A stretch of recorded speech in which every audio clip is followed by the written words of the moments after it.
네, 안녕하세요. TK 모터스포츠의 이득희입니다.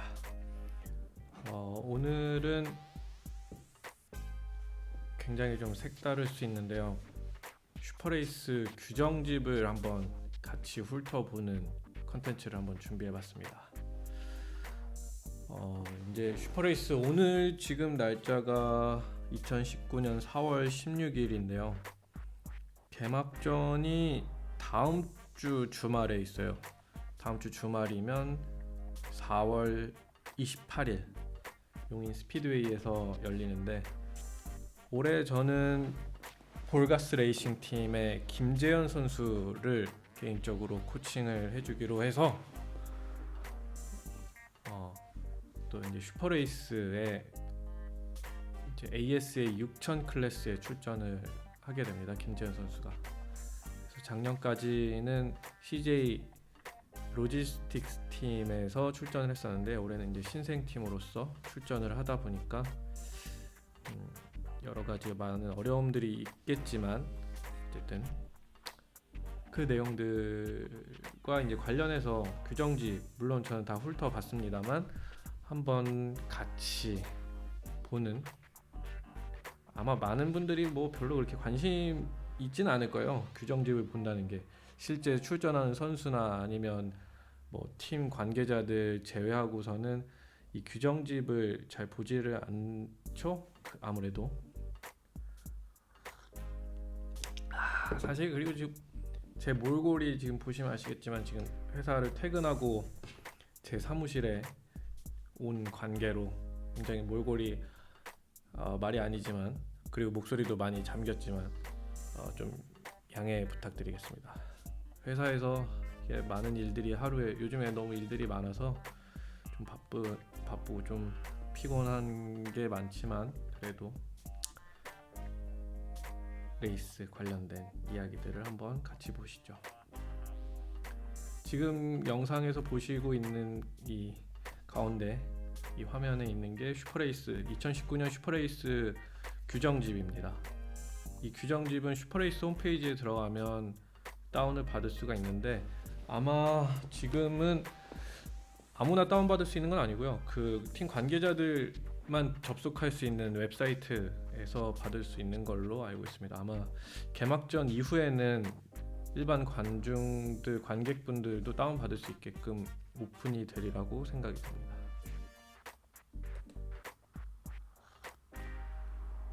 뭐 규정집이 뭐 이런 막 복잡하게 다 설명을 하기에는 너무나 오래 걸릴 것 같고요.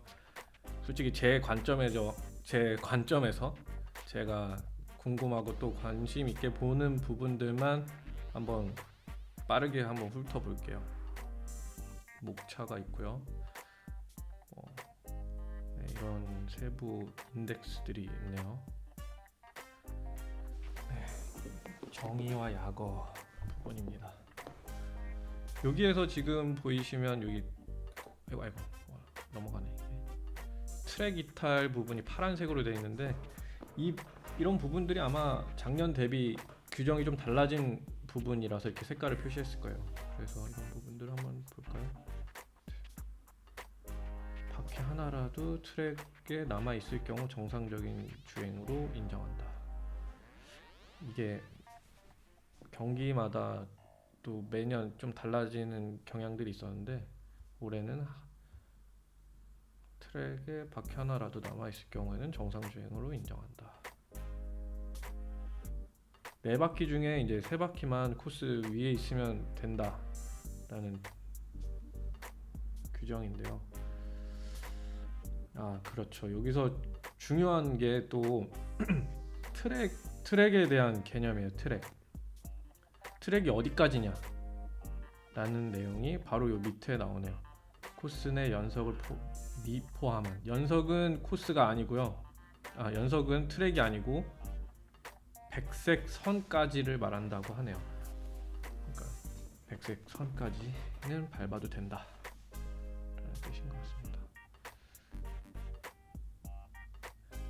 그러니까 이런 부분들, 규정집이라는 게 뭐 F1에서는 규정집을 팀마다 전문적으로 분석하는 그런 부서도 있다고 하더라고요.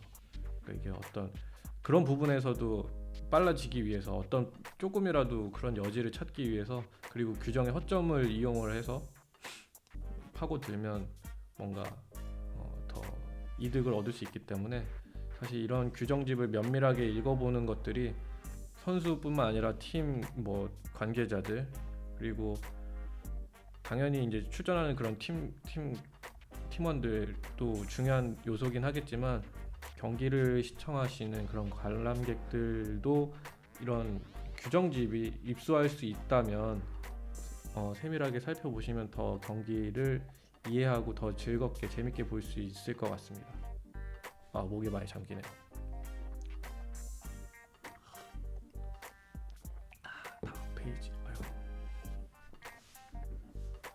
올해 경기 슈퍼레이스의 클래스는 슈퍼 6000, GT1, GT2, BMW M, 레디컬 클래스가 열린다고 하고요.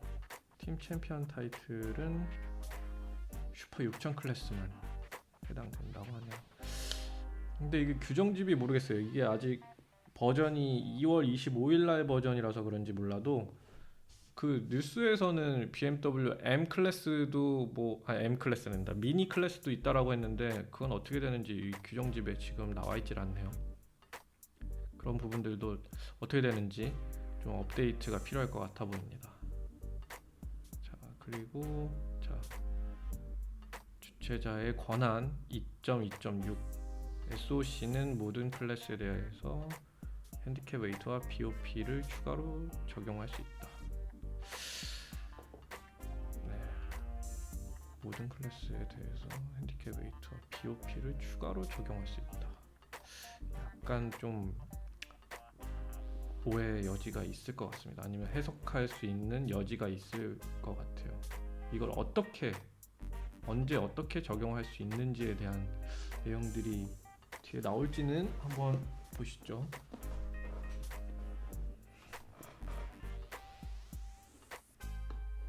공식 발표일로부터 효력을 가진다.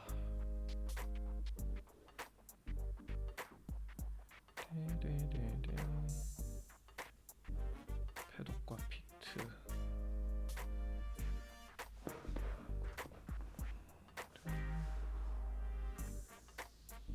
슈퍼 6000은 9전, GT1, 2는 8전, BMW M 클래스는 6전이 진행된다.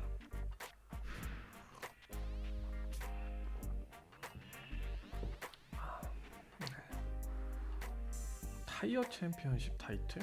이건 뭐지? 타이어 챔피언십 타이틀 예고 2020 이래네요. 2020년도에는 타이어 챔피언십 타이틀이라는 게 새로 생길 건가 보네요. 저도 뭐 모르는 부분들 많습니다. 같이 여러분들이랑 같이 한번 보려고 이렇게 만든 거니까요. 자, 한번 보시죠.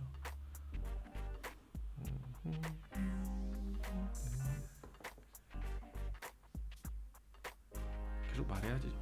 네. 또 뭐 있냐? 핸디캡 웨이트가 많이 이건 GT 슈퍼 6000 클래스는 작년과 동일하게 핸디캡 웨이트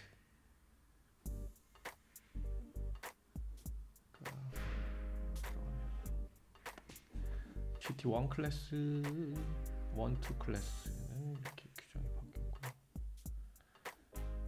처음으로 시즌 중간에 처음 출전할 경우에는 80kg 핸디캡 웨이트,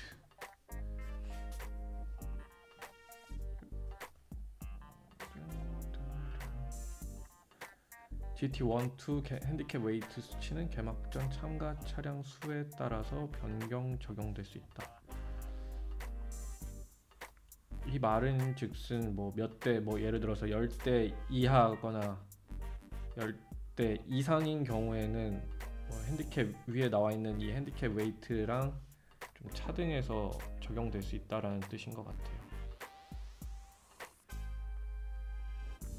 패스가 또 중요한 것 같고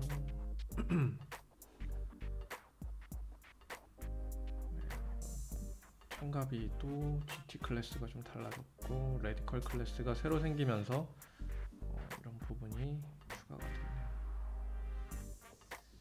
사실 우리가 이거 제 영상 뭐 보시는 분들이 많지는 않겠지만 이런 참가비에 대해서 관심을 가지시는 분들은 많지 않을 것이라고 생각하고 빨리빨리 넘어가겠습니다.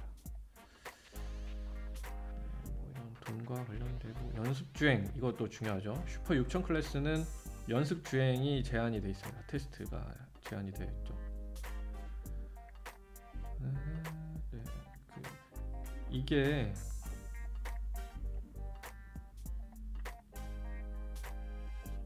이 부분이 이제 중요한 이유가 슈퍼 6000 클래스 같은 경우에는 대부분이 기업 팀에서 운영하는 팀들이 많다 보니까 사실상 돈 많은 팀이 유리할 수밖에 없어요.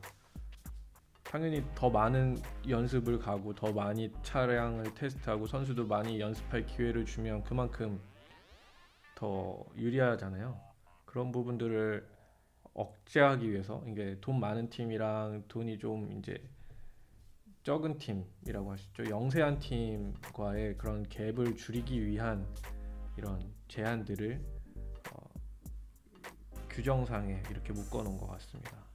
사실 F1 같은 경우에도 1년에 연습 횟수가 굉장히 이제 제한이 돼 있고요.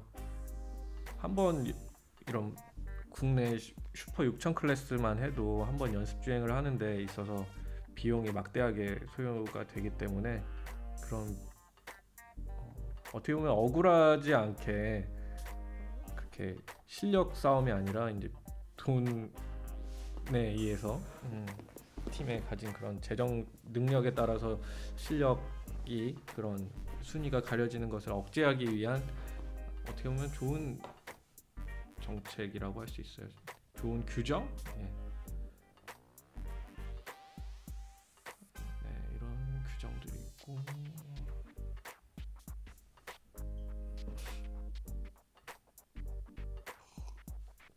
사실 뭐 이게 중간에 잠깐 뭐 다른 얘기를 하자면 어떤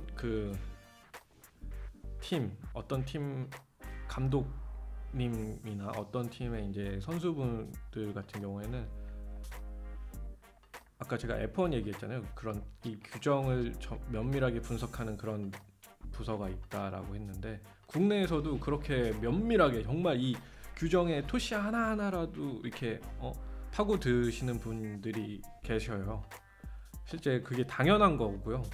그런 부분에 의해서 이 주최 측을 흠집내자는 게 아니라 조금이라도 오해 소지가 생기지 않게끔 그렇게 집중해서 파고드는 분들도 국내에 계시다.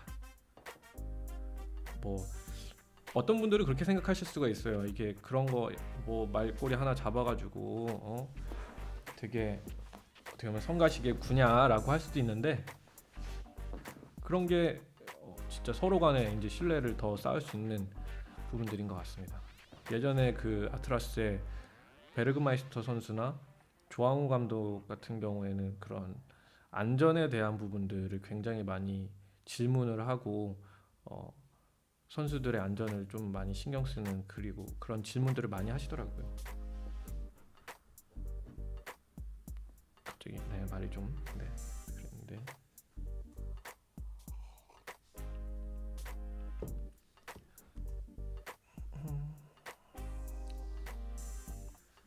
예전에 비해서 그러니까 매년 확실히 이런 규정집만 보더라도 매년 이렇게 되게 디테일해지는 것들을 알 수가 있는 것 같아요. 예전 같은 경우에는 이 정도로 디테일하지 좀 못했던 것 같아요. 그러니까 매년 이렇게 경험들이 슈퍼레이스 측에서도 쌓이면서 점점 디테일해지고 또 참가 팀이나 참가 선수들도 그만큼 더 많은 관심을 갖고 의견을 제기하다 보니까 이런 부분들이 굉장히 세부적인 내용들이 들어가 있는 것 같아요. 올해 여기 보시면 배기 음량에 대해서 알 수 있는데 용인 스피드웨이는 바로 옆에 그런 민가라고 해야 되나요? 그런 집들이 주택들이 근처에 있기 때문에 타 경기장 영암이나 인제에 비해서 좀 더 소음 규제가 엄격하게 적용이 돼서 좀 더 낮은 배기 데시벨을 내야 된다고 돼 있습니다. 반면 영암이나 인제 스피디움은 100데시벨까지가 아니라 이 조건에서 100데시벨까지 허용한다 라고 하고 있습니다. 지금 팀에서도 그래서 영암 인제 그리고 용인 스피드웨이와 이 두 가지 버전의 그런 배기 시스템을 준비하고 있는 것으로 알고 있습니다. 사실 이거 규정집을 전체 보려면요 몇 날 며칠을 굉장히 집중해서 그리고 몇 번을 정독해서 분석해야 되고 그런 작업들이 필요한데요. 오늘은 진짜 이렇게 간략하게 한번 훑어보는 자리가 돼야 될 것 같아요. 이거 일일이 다 알면 진짜 이거는 너무 많을 거예요. 그러니까 이런 식으로 규정집이 돼 있다라는 거를 한번 보여드리는 겁니다. 여기 타이어 규정, 요즘에 이제 슈퍼 6000 클래스 같은 경우는 금호 타이어와 이제 한국 타이어의 타이어 싸움이 치열하다 보니까 뭐 이것도 역시나 제한을 두지 않으면 어떤 팀은 타이어를 막 연습에도 계속 매 세션 새 타이어를 쓸 수가 있잖아요. 이렇게 재정 능력이 풍부한 팀 같은 경우는 그럼 아무래도 유리할 수밖에 없어요. 근데 이거를 규정으로서 아예 딱 묶어 놓은 거죠. 개수 제한을. 이것도 하나의 그런 공평한 공정성, 공평한 그런 룰을 적용하기 위해서 이런 것들이 들어가 있습니다. 타이어 쪽이 아무래도 다른 파츠들에 비해서 좀 더 많이 이제 예민한 것 같아요.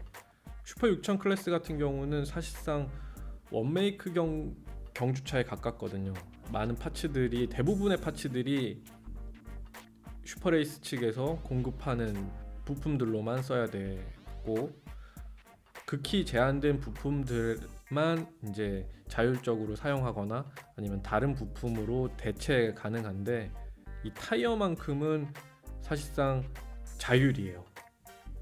만약에 한국 타이어를 쓸 수도 있고요, 금호 타이어를 쓸 수도 있고, 뭐 피렐리도 쓸 수 있고, 미쉐린 타이어도 쓸 수 있고, 뭐 기타 등등 뭐 사이즈만 맞고 그런 규격에만 맞다면 아무거나 쓸 수가 있는 거죠. 그러다 보니까는 사실 경주차라는 게 있어서 타이어가 엔진 출력이 아무리 좋고 뭐 차가 가볍고 뭐하고를 떠나서 그런 것들을 땅에 전달을 하고 올바르게 전달할 수 있는 유일한 창구가 바로 타이어다 보니까 이 타이어의 중요성은 두말할 나위가 없는 것 같아요. 그래서 이런 규정집에 되게 중요하게 지금 적혀 있는 걸 알 수 있습니다. 지금 시간 16일 화요일 저녁 9시 14분인데요.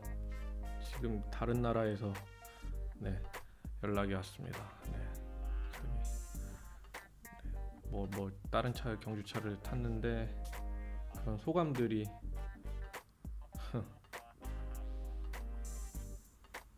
왔어요. 나중에 읽어보도록 하겠습니다. 연료 규정 한번 볼까? 참가 차량. 이것도 얼핏 규정 기사에서 봤는데 올해부터 오일뱅크에서 연료를 공급한다고 하더라고요. 그게 여기에 나와 있는 것 같습니다. SOC가 지정한 연료를 사용해야 한다.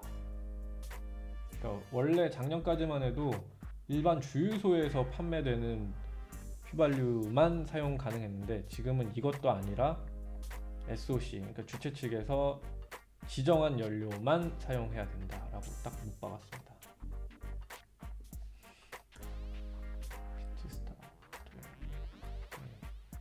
많이 바뀐 부분이 이런 소속 그런 뭐 레이스 디렉터, 그러니까 위원 경기 구성 위원장들의 그런 것들이 이름이나 역할들이 싹 바뀐 것 같아요.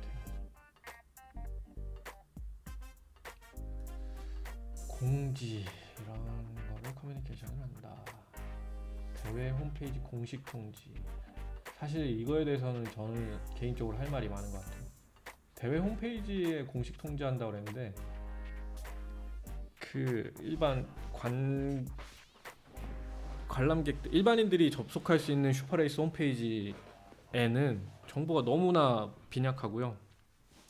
그러니까 그팀 전용 홈페이지가 있는데 그 두 개를 이원 운영을 하다 보니까 좀 정보가 잘 전달이 안 되는 것 같아요.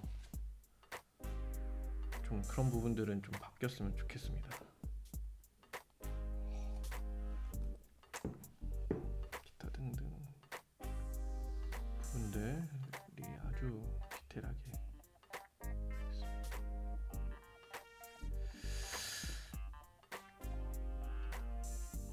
어떻게 보면 이 규정집을 이렇게 되게 읽어보는 것도 되게 재밌어요.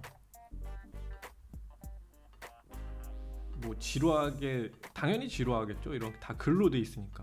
근데 이런 걸 읽어보면서 사실 이 규정집 보면 경기를 또 오래 하신 분이라면, 아니면 또 관심이 많이 있는 분이라면, 아무리 제가 아까 그랬잖아요, 되게 많이 디테일하게 내용이 풍부해졌다고는 하지만 그 와중에도 허점들이 조금씩 보여요.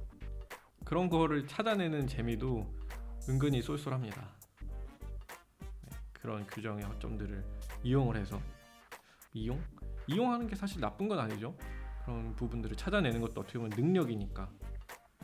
그런 관점에서 내가 생각하는 그런 규정의 허점을 누가 잘 이용을 하는지, 누가 잘 이용을 못하는지를 보는 것도 굉장히 쏠쏠한 재미 중에 하나가 될 것 같아요.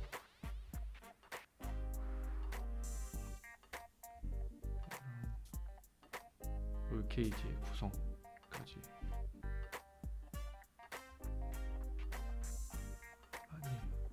굉장히 많은 페이지가 있어서 기술 규정들이에요.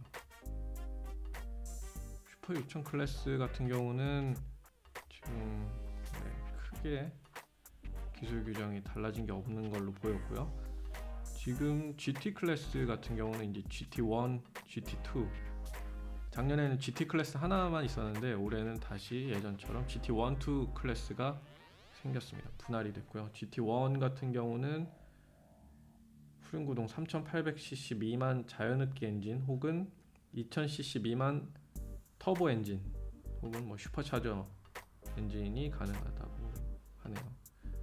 TCR 차들도 출전 가능하게끔 규정의 문을 열어놓은 것 같습니다. 그리고 GT2 클래스 같은 경우는 1600cc 미만 터보 엔진, 주로 터보겠죠. 터보 엔진을 사용해야 된다. 아마 GT1 클래스는 작년에 보여지던 제네시스 쿠페 경주차들이 꽤 많이 나올 것 같고요. 그리고 어떤 경우에 따라서 TCR 경주차가 있는 팀 혹은 TCR 경주차를 구입할 팀이라면 이 GT1 클래스에도 출전할 수 있습니다.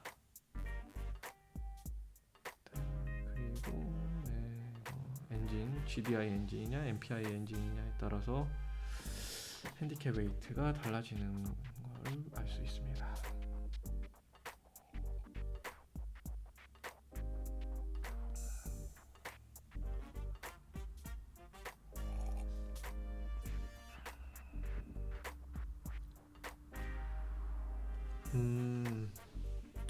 GT 클래스의 타이어 중량 규정은 아직 빈칸으로 되어 있네요. 타이어 사이즈만 있고 휠에 대해서는 아직 규정이 미정인가 봅니다. 물론 이것도 2월 25일 날짜 규정집이다 보니까 지금 또 달라졌을지 모르겠어요. BMW N 클래스 규정이 이렇게 있는데 크게 관심이 없는 게 사실입니다. 레디컬 클래스도 그러고요. 원메이크 경기다 보니까 다른 등등. 넥센 타이어군요.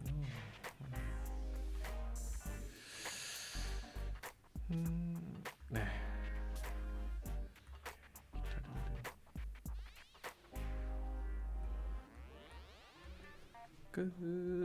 네, 이렇게 슈퍼레이스 규정집을 짧게나마 한번 훑어봤습니다.